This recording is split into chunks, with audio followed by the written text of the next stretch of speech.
Hi, I'm Pranav Gajjar, and I am a lab manager and associate research scientist here.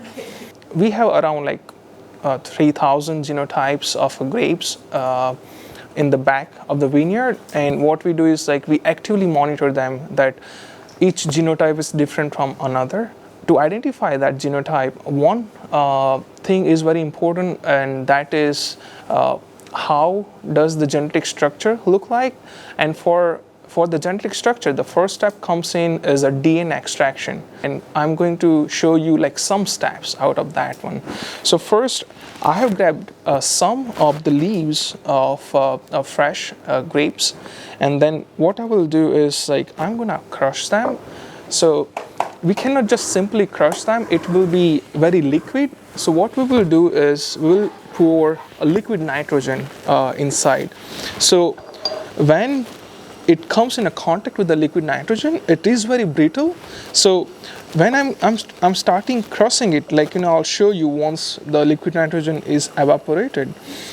It will be very brittle, and with the slightest of touch of mortar, it will be broken in pieces. So now you see I have really fine powder. The sample out, a fine powder, and this is enough sample to go for the DNA extraction process. So now you are able to see that I have a liquid nitrogen grounded sample here.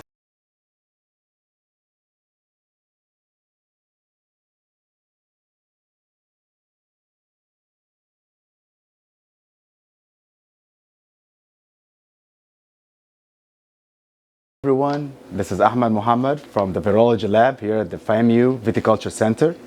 So today's work, we will begin working on a sample we got this morning from a grapevine.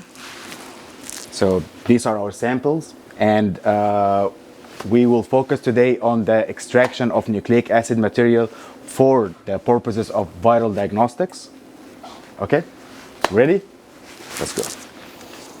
So first of all, we begin by processing our sample. So today we pick the samples from the field. We try our best to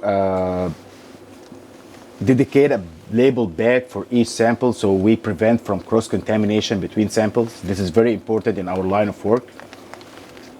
So first we put our samples in the bioraba bag, like this.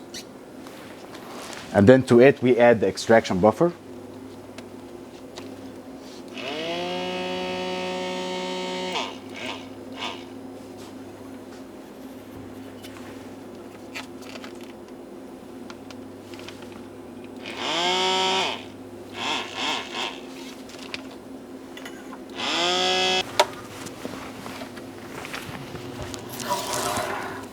Then we begin homogenizing the sample. So like this, I have my sample homogenized, and then I start proceeding from onward here to extract my nucleic acid material. Thank you.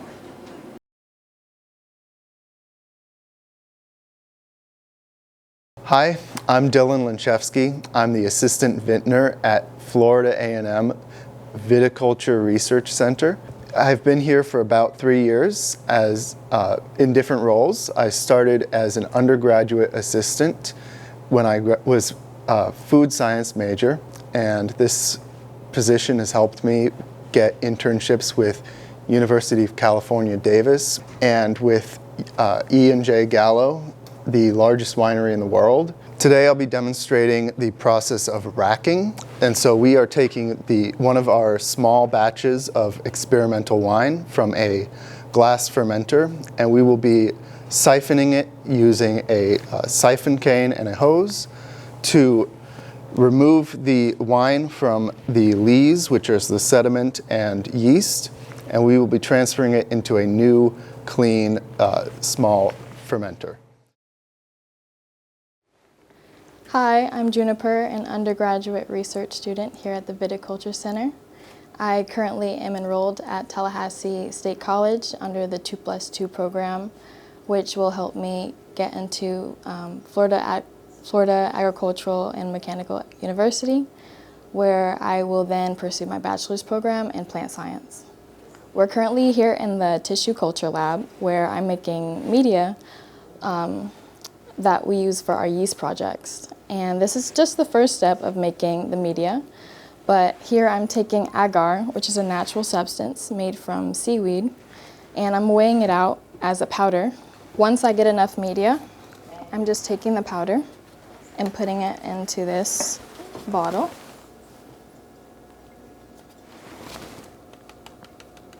And this is just the first step of making media, which will then be used in petri dishes for our yeast projects.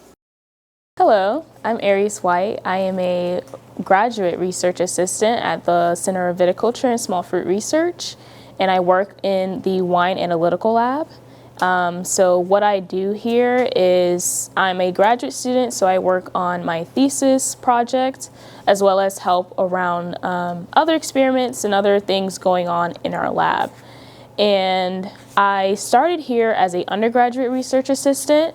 I was able to attend an event that was showcasing wine as a potential career choice, and that seemed very interesting to me. So this right here is a fume hood, and I do a lot of the microbial work under here. I work on yeast, so we're going to first, I need to wipe down this with ethanol, and then I'm gonna get started with bringing the samples out. So right here we have a petri dish showcasing yeast that we've isolated and collected from our grapes that we have out in our vineyard.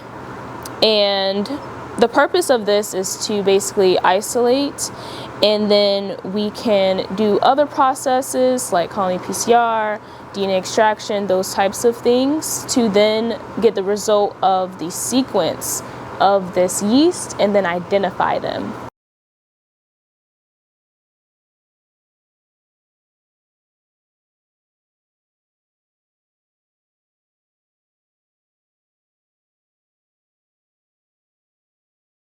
Hello everyone, my name is Camden Cruz. I'm a first year plant science master's student, and I've been working here throughout the duration of my undergrad too. My project looks at reduction of herbicide use by adding cover crops, and today we're going to be taking some soil samples here during dormancy, and we'll like to take some samples peak growth too, to see the difference of our soil microbiome and how those herbicides might affect them.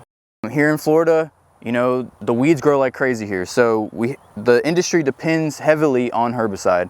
So what we're looking at here, we have some different equipment I wanted to show you. This is a leaf wetness sensor, so it's powered by the solar panel here, and it's going to measure the amount of moisture in the canopy, which is very important when it comes to grapes, because the more moisture, if there's excess moisture, then we're gonna have more incidents of diseases occurring.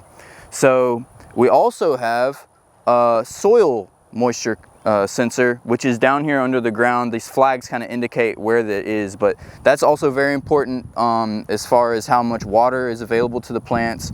And it can help us decide when is the proper time to harvest. We're interested in looking at the soil microbiome. Well, that is the microorganisms that live in the soil near the grapevines. And those organisms are very important for the health of the grapevine and the quality of the grapes that we get. So Camden is going to use this soil probe to collect a soil sample. So basically he's going to pick a spot. We're going to be roughly 16 inches away from the trunk of the vine over here, and he's going to push it into the ground pretty much. Hopefully it doesn't hit some hard thing there. Yeah. So he's got it. He's going to pull it out, and we're going to take a look. So what we're going to do next, we're interested in the top 15 centimeters of the soil. Do you have your knife? Yep. And what we're going to do is we're going to cut out that portion of the soil. We have graduations on the soil probe so we can know exactly where to cut it. And then we're gonna put it into our collection bag. right here. It's just gonna come right out of there like this. And the next thing we're gonna do is send that off for analysis. We're gonna do extraction of the DNA, and also we can look at the nutrient status of those, of that soil, and we can correlate that with the health of the vine.